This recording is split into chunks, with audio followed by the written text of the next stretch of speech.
समतेचे विचार रुजवणाऱ्या सर्व महामानवांना त्रिवार अभिवादन करतो आणि इथे उपस्थित भीमरावजी आंबेडकर साहेब आत्ता ज्यांनी वक्तव्य केलं आणि असं सुंदर त्यांचं वक्तव्य केलं असे रावलिया साहेब, अंजलीताई आंबेडकर, अशोकभाऊ सोनवणे, राजेंद्रभाऊ पातोडे आणि तसेच मंचावरती वंचित बहुजन आघाडीचे, भारतीय बौद्ध महासभेचे, वंचित बहुजन युवक आघाडीचे, बौद्ध जनपंचायतचे आणि वंचित बहुजन महिला आघाडीच्या तमाम पदाधिकाऱ्यांना, कार्यकर्त्यांना आणि तसेच इथे उपस्थित असलेले वंचित बहुजन आघाडीचे स्टेजच्या खाली बसलेले सगळे उमेदवार, स्टेजवरती बसलेले उमेदवार आणि तमाम सर्व कार्यकर्त्यांना माझा मानाचा, सन्मानाचा, प्रेमाचा क्रांतिकारी जय भीम.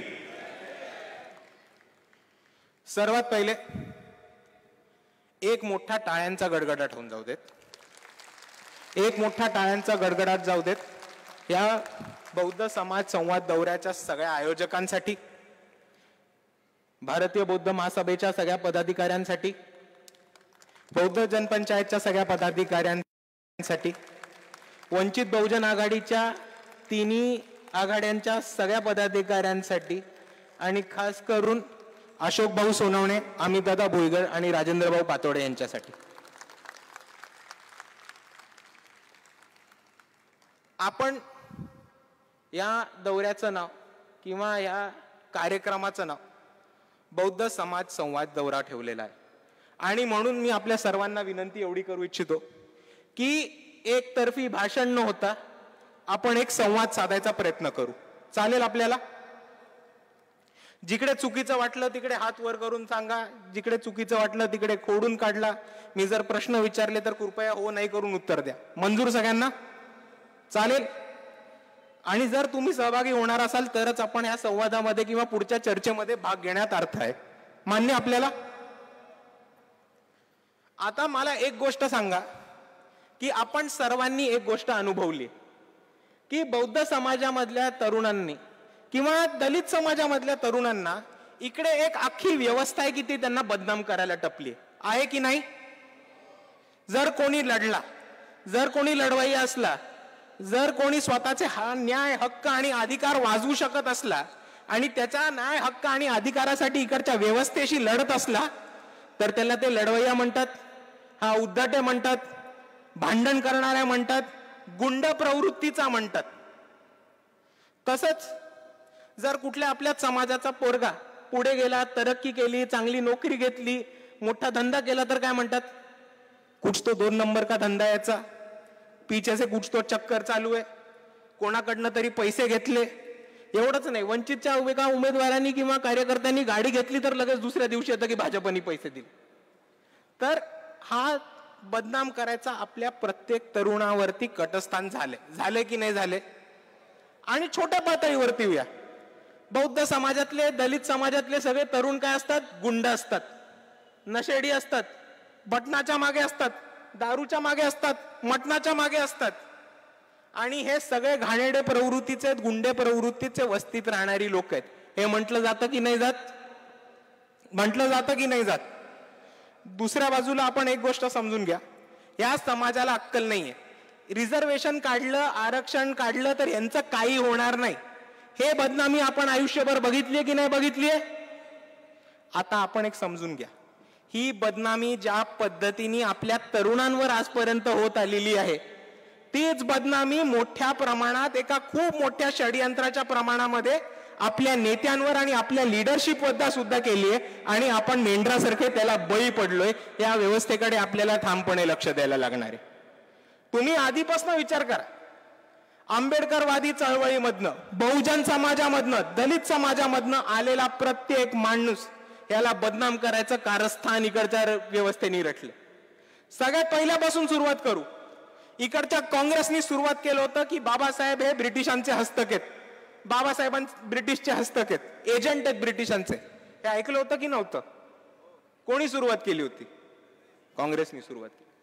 दुसरीकडे येऊ, फुलनदेवी त्या संसद झाल्या, निवडून आल्या, तरी फुलनदेवी डाकू आहेत, फुलनदेवी गुंडे आहेत, त्या निवडून कशा आल्या?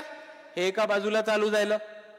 मायावती सीएम झाल्या, तरी मायावतींनी सगळे समाजाचे पैसे स्वतःच्या पर्समध्ये आणि पुतळ्यामध्ये ह्याच्यामध्ये टाकले. नामदेव ढसाळांना कसा बदनाम केला आपल्या सर्वांना माहिती आहे. आणि आपल्या एक बँड्राचे विद्वान आहेत, अख्खी दुनिया त्यांना जोकर म्हणून ओळखतं. त्यांची बदनामी कशी झाली मला माहिती आहे. पण त्याच पुढे जाऊन जेव्हा इकडे कोणताही माणूस एक स्वातंत्र्य आंबेडकरवादी चळवळ उभी करायचा प्रयत्न करतो, तेव्हा इकडची व्यवस्था त्याला बी टीम किंवा बीजेपीचं पूरक राजकारण करतात असं म्हणतात. आणि तेच षडयंत्र वंचित बहुजन आघाडी आणि बाळासाहेबांबरोबर झाले हे आपण ठीकपणे समजून घेतलं पाहिजे. आपण मुद्दा समजून घ्या. यांनी काय आरोप केला आणि बाळासाहेबांवरती असे बरेच आरोप झालेत. हेलिकॉप्टरचे पैसे बीजेपीनी दिले, बीजेपीनी गाडी दिली, 250 कोटी दिले. अजून हे असंच चालू राहिलं तर उद्या काँग्रेसचा कोणता तरी नेता म्हणेल, उभा राहील आणि म्हणेल की RSSनी बाबासाहेबांना राजगृह बांधून दिलेलं. आणि हे षडयंत्र, हे खोटं बोलायचं आपल्याला कुठेतरी थांबवायला लागणार. तुम्ही डोकं लावून विचार करा. जर बाळासाहेबांना तडजोडीचं राजकारण करायचं असतं, बीजेपीची हातमिळवणी करायची असती, तर आपण सत्तेत नसतो बसलो का? आत्ता असतो की नसतो सत्तेत?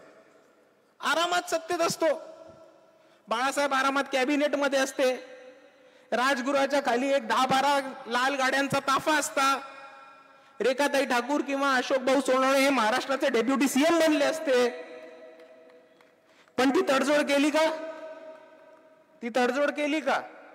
आपण आपले पक्ष, आपण आपली चळवळ कोणत्याही मोठ्या पक्षाला विकली का? नाही. आणि आज आपण हा अभिमान घेऊन जगतो की आपण बाबासाहेब आंबेडकरांची स्वातंत्र्य आंबेडकरवादी चळवळ चालवतो. आणि दुसऱ्या बाजूला लक्षात ठेवा, इकडे राजेंद्र भाऊ अकोल्यावरनं आलेत, ते तुम्हाला अकोल्याचं राजकारण सांगतील. 30 वर्ष अकोल्याची सत्ता वंचित बहुजन आघाडी आणि भारिप बहुजन महासंघाच्या हातात आहे. कोणाच्या हातात आहे? आपल्या. अजून कोणाच्या नाही. आता बाळासाहेबांची आयुष्यभर ही भूमिका होती की माझी लोकसभेची सीट येऊ का न येऊ, अकोल्याची जिल्हा परिषदेची सत्ता आपण हातात न जाता कामा नाही. आणि ही लोक कोणत्या नेत्यावरती तडजोड करण्याची, मॅनेज होण्याची आरोप बघतात. जर सेटलमेंट करायची असती तर एक अकोल्याची सीट नसती काढू शकलो का? सोपं डोकं आहे. दुसरीतला मुलगा सांगू शकेल. आपल्या लोकांना कळत नाही अजून की जर तडजोड करायची असती तर 2 मिनिटात लोकसभेची सीट अकोल्याची निघाली असती. बाळासाहेब खासदार असते, कॅबिनेट असतं. पण नाही, बाळासाहेबांची ही भूमिका होती की माझी सीट खड्ड्यात गेली तरी चालेल, माझी सीट नाही आली तरी चालेल, पण मी कोणत्याही परिस्थितीत इकडच्या वंचितांना, गोरगरिबांना कोणत्याही परिस्थितीत सत्तेचं दार उघडून देईल. आणि अशा लोकांना अकोल्याच्या ZP मध्ये सत्तेत बसवले ज्यांच्या कुटुंबामधल्या कोणत्याही माणसांनी कोणत्याही सरकारी दफ्तरचं दार सुद्धा बघितलं नव्हतं. आणि ही ताकद आहे आपल्या आंबेडकरवादी चळवळीची. आणि ही ताकद आहे की तडजोड न करण्याची. तडजोड केली असती तर हवं ते मिळालं असतं, पण तडजोड केली असती तर 30 वर्ष अकोल्याची जिल्हा परिषद खिशात ठेवून अगदी गोरगरीब कुटुंबातनं येणाऱ्या, वंचित गरीब कुटुंबातनं येणाऱ्या, बौद्ध समाजाच्या गरीब कुटुंबातनं येणाऱ्या लोकांना सत्तेमध्ये बसवू नसतो शकलो. हे आपण सर्वांनी समजून घ्या. पण बाळासाहेबांना बदनामीची एक मोहीम चालू राहिली आणि आपण मेंढरासारखे त्याच्यात ओढत गेलो आणि अजून ओढत गेलो. पण आपण एक गोष्ट समजून घ्या की हा सगळा जो प्रयत्न चाललाय तो स्वातंत्र्य आंबेडकरवादी चळवळ संपवायसाठी चाललाय. आणि खरंच अर्थाने आपल्याला स्वातंत्र्य आंबेडकरवादी चळवळ संपली तर चालणार आहे का? परवडणार आहे का? आता आपल्यावरती बी टीमचा आरोप होतो, सगळ्यांनी ऐकलाय. मला सोपा मुद्दा सांगा, वंचित बहुजन आघाडी किती साली स्थापन झाली? 2019. भारिप बहुजन महासंघ कधी स्थापन झाला? किती साली झाला? 84. आता भारिप बहुजन महासंघ 84 मध्ये आणि त्याच्यानंतर वंचित बहुजन आघाडी 2018 साली. ह्याच्या आधी काँग्रेसचं मोकळं रान होतं. मोकळं रान होतं की नव्हतं? तेव्हा आपले प्रश्न सुटले होते. दलित अत्याचार संपत होते. 25-30 आमदार काँग्रेसनी बौद्धांचे निवडून आणलेले. 7-8 खासदार निवडून आणले होते का? ही परिस्थिती होती? बौद्धांचे प्रश्न सगळे सुटलेले नाही. आणि इकडच्या व्यवस्थेनी एका वंचित समाजाला, दलित समाजाला, बौद्ध समाजाला इकडच्या न्याय व्यवस्थेपासून, हक्कांपासून आणि इकडच्या सत्तेपासून दूर ठेवलं. म्हणून एक वंचितांचं नवीन राजकारण सुरू झालं की जी लोक आम्हाला सत्तेपासून पोचू देत नाहीत त्यांना आम्ही साईडला ठेवून स्वतः सत्तेत पोचणार. पण आता प्रॉब्लेम काय झालाय की जी लोक आपल्याला सत्तेत पोचू नव्हती देत त्यांच्याच मागे आपण लागलोय आणि आपणच आपल्या समाजाचं मोठ्या प्रमाणे नुकसान करतोय हे आपल्याला समजून घ्यायला लागणार. आता मला एक छोटा प्रश्न सांगा, आता आपल्या समाजाच्या समोरचे प्रश्न काय आहेत? कोण कोण सांगू शकेल?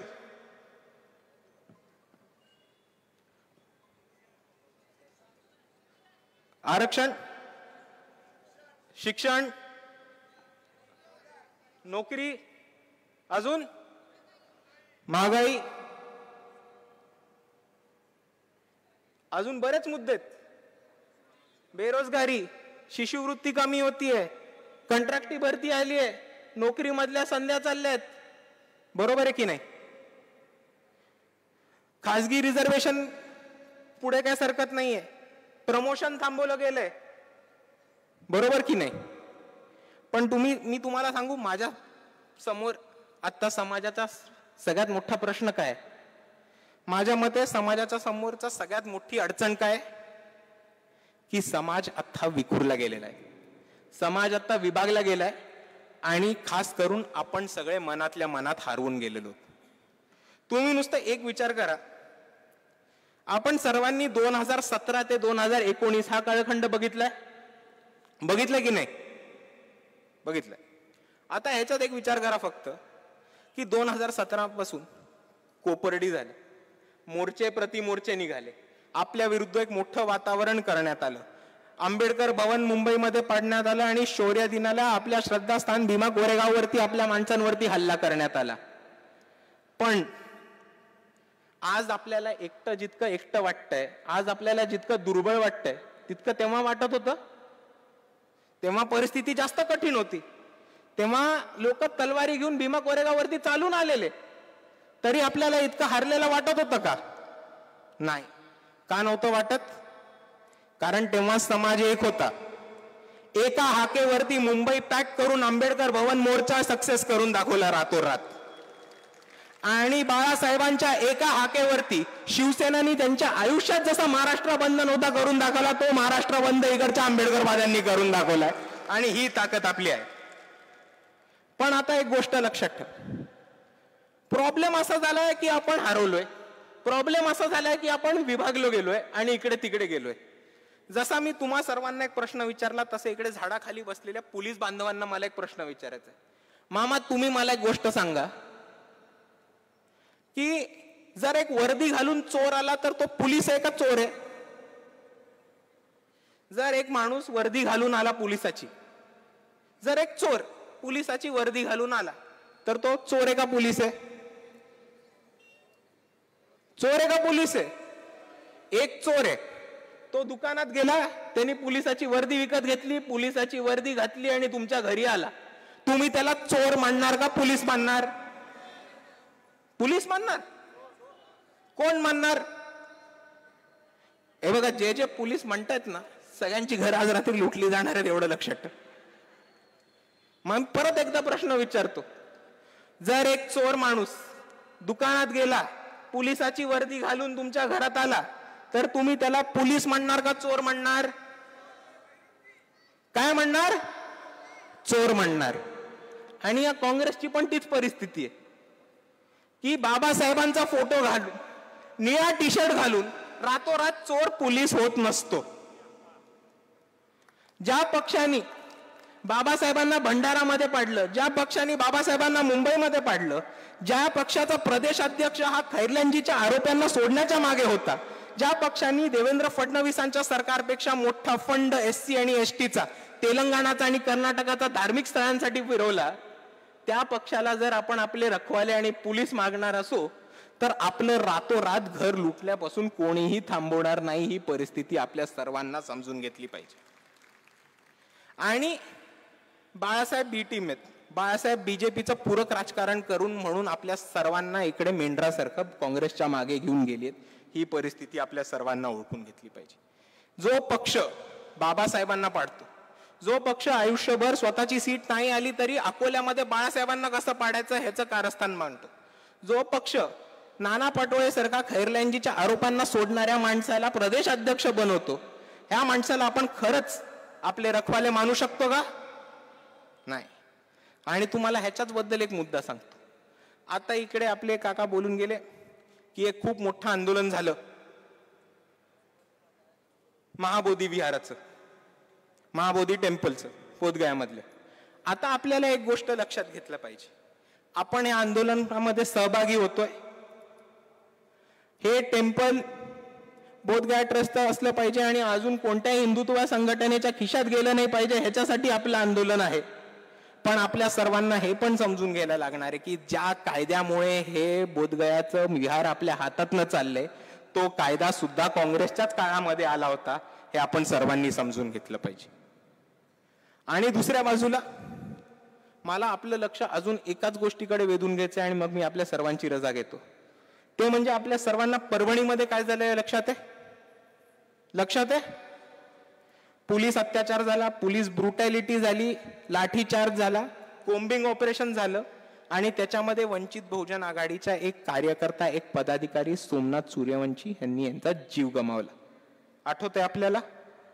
आणि त्याच्यानंतर काय राजकारण झालं हे पण आपल्या सर्वांनी समजून घेणं जास्त महत्वाचं आहे. कोम्बिंग ऑपरेशन झाल्याच्या दुसऱ्या दिवशी तिकडे पहिला पोचणारा मी होतो. तिकडच्या लोकांना भेटलो आणि सर्वात प्रथम तिकडच्या एक वकिलांच्या टीम गोळा करून त्यांची बाळासाहेबांची भेट घालवली, बाळासाहेबांची संपर्क घालवला आणि मग कोम्बिंग ऑपरेशन मध्ये आतमध्ये असलेल्या लोकांना सोडवणं, ज्यांच्या अंगावरती खोटे खटले टाकलेत त्यांना सोडवणं, ते खटले मागे घेणं आणि खास करून ज्या ज्या लोकांना दुखापत झाली आणि ज्यांचा जीव गमावलाय त्यांच्या विरुद्ध तातडीने ऍक्शन घ्यायला बाळासाहेब आंबेडकर यांच्या अंडर एक मोठी वकिलांची टीम कामाला लागली. आणि आज जितकी लोक आपल्याला परभणीमध्ये सुटताना दिसत आहेत त्या सगळ्या मागे ती वकिलांची टीम आणि बाळासाहेबांचं मार्गदर्शन हे कारण होतं. दुसऱ्या बाजूला आपण बघू की सोमनाथ सूर्यवंशी यांच्या आईंना खूप वेगवेगळ्या लोकांनी भेटून त्यांची दिशाभूल करायचा प्रयत्न केला आणि एक मोठा मोर्चा निघाला. आपण ऐकलं असेल या मोर्चाबद्दल. एक मोर्चा निघाला परभणी ते मुंबई, लॉंग मार्च. तो मोर्चा निघाला परभणीतनं, मुंबईपर्यंत पोहोचला का? नाही. त्या मोर्चाचं काय झालं पण बघायचं. जेव्हा तो मोर्चा चालू झाला तेव्हा त्या मोर्चामध्ये सगळे बोंबलत होते की आम्ही नेते होत, आम्ही पुढारी होत, ह्या मोर्चाचं नेतृत्व आम्ही करतोय. जेव्हा जसा पुढे पुढे जायला लागला लोक हळूहळू गळत गेली, जसे पोलीस टोलवा टोलवी करायला लागले, जिकडे पोलिसांची जरा दमदाटी करायला लागली तिकडे सगळे तथाकथित नेते पुढे येऊन म्हणायला लागले आम्ही नेते नाही, आम्हाला नाही माहिती कोणाचा मोर्चा. म्हणजे स्वतःची नेतेगिरी आणि स्वतःच्या नेतेगिरीची भांडवली तुम्ही एका शहीद सोमनाथ सूर्यवंशीवरती उभी करताय, ह्याच्या इतकी लाजेची गोष्ट नाही. आणि दुसऱ्या बाजूला एक मोठं राजकारण झालं. काँग्रेसचे शहजादे परभणीला येऊन गेले. ह्याच्या आधी कधी दलित वस्तीत येताना मी बघितलं नव्हतं, पहिल्यांदा येऊन गेले आणि भारतभर बोंबलून गेले की सोमनाथ सूर्यवंशी दलित होता, दलित हत्या, दलित अत्याचार, दलित दलित दलित दलित करून सगळीकडे बोंबलून गेले. आपण सर्वांनी फॅड बघितलंय. 2019 पासून काँग्रेसला एक दलित नावाचं नवीन आकर्षण सुरुवात झाले. म्हणजे कसा एका आपण जेवण बनवताना कसा नवीन फ्लेवर टाकतो तर त्याची चव लागते, तसा काँग्रेसला एक नवीन दलित फ्लेवर मिळालेला आहे. म्हणून राहुल गांधी सगळीकडे जाऊन दलित दलित दलित दलित बोंबलत बसले. पण आपण एक महत्वाची गोष्ट समजून घेऊ. सोमनाथ सूर्यवंशी दलित होते का? ते वडार समाजाचे होते. पण ते दलित नसले तरी ते कोण होते? ते आंबेडकरवादी होते. आणि हे महत्वाचं आहे. आणि तुम्ही काँग्रेसचा खोटा आंबेडकरवाद आणि सच्चा आंबेडकरवाद मधला फरक समजून घ्या. की राहुल गांधी सगळीकडे जाऊन दलित दलित दलित करतात म्हणजे काय करतात की हा निळा झेंडा घेऊन हातात होता म्हणजे हा दलितच असेल. पण त्यांना हे अजून कळलंच नाहीये की वंचित बहुजन आघाडीच्या मार्फत आपण कितीतरी घटकांना, समाजांना आणि समूहांना जोडलंय आणि ते आज आंबेडकरवादी म्हणून उभे राहिलेत. आता तुम्ही मला सांगा, आंबेडकरवादी म्हणून आपलं छोटं काम काय? जाती अंताचा लढा, बरोबर हो की नाही? जाती अंताचा लढा आपण कसा करणार आहोत? आपल्या परीने काय करणार आहोत? जिथे जिथे जाऊ तिथे बाबासाहेबांच्या विचाराचे प्रचार आणि प्रसार, बरोबर. मग जर आपण वडार समाजाच्या माणसाला आंबेडकरवादी बनवून आपल्यापर्यंत जोडलं असेल आणि दुसऱ्या बाजूला काँग्रेसी त्यांना दलित म्हणून आंबेडकरवादापासून दूर घेऊन जात असतील, तर आपल्याला हे ठरवायला लागणार आहे की चूक कोण आणि बरोबर कोण. आता तुम्ही मला सांगा, दलित म्हणून काँग्रेसकडे खेचणाऱ्या बरोबर का आंबेडकरवादी म्हणून सगळ्या समाजांना एकत्र करणारे बरोबर? तुम्ही सांगा कोण बरोबर. आणि तुमच्या समोर दोन्ही ऑप्शन ठेवलेले. अजून एक गोष्ट नुसतं ह्या मुद्द्यावरती सांगतो की आपल्या सर्वांना माहिती आहे की नेत्यांनी स्वतःचं भांडल उभं करायचं बघितलं, स्वतःची नेतेगिरी उभी करायची बघितली. या नेत्यावर एका मोर्चावर नेते बनायचा प्रयत्न केला. आम्ही लॉंग मार्च काढू, सोमनाथ सूर्यवंशीचे फोटो घेतले, सोमनाथ सूर्यवंशीच्या घरी जाऊन आले. आणि दुसऱ्या बाजूला एका बाजूला बाळासाहेब आंबेडकर आहेत, जे हा काही न करता स्वतः अभ्यास करून मुंबई हायकोर्टच्या औरंगाबाद बेंच समोर स्वतः सोमनाथ सूर्यवंशीची केस घेऊन लढायला उतरतात. आता मी दोन्ही पर्याय तुमच्या समोर ठेवलेले. तुम्हाला दलित करून काँग्रेसकडे खेचून जाणारे, काँग्रेसी प्रभाकडे, गांधीजींच्या विचाराकडे खेचून जाणारी लोक हवीत का तुम्हाला बाबासाहेब पोचवून सगळ्या समाजांना एक करणारे आंबेडकरवादी हवेत? तुम्हाला कोर्टामध्ये उतरून विचाराची, वैचाराची, न्यायाची, हक्कांची, अधिकाराची, सत्तेची लढाई बाळासाहेबांच्या मार्गाने लढायची आहे का तुम्हाला 2-3 दिवसाचा मजा काँग्रेसच्या मागे जाऊन करायची? हे आपण सर्वांनी ठरवावं. दोन्ही ऑप्शन्स आपल्या समोर ठेवलेले आहेत. मी आधीच म्हटलं होतं की ही चर्चा असणारे, संवाद असणारे, म्हणून हा संवादाचा शेवट कसा करायचा हे मी आपल्यावर सोडतो. एवढंच म्हणून मी थांबतो. जय भीम, जय संविधान.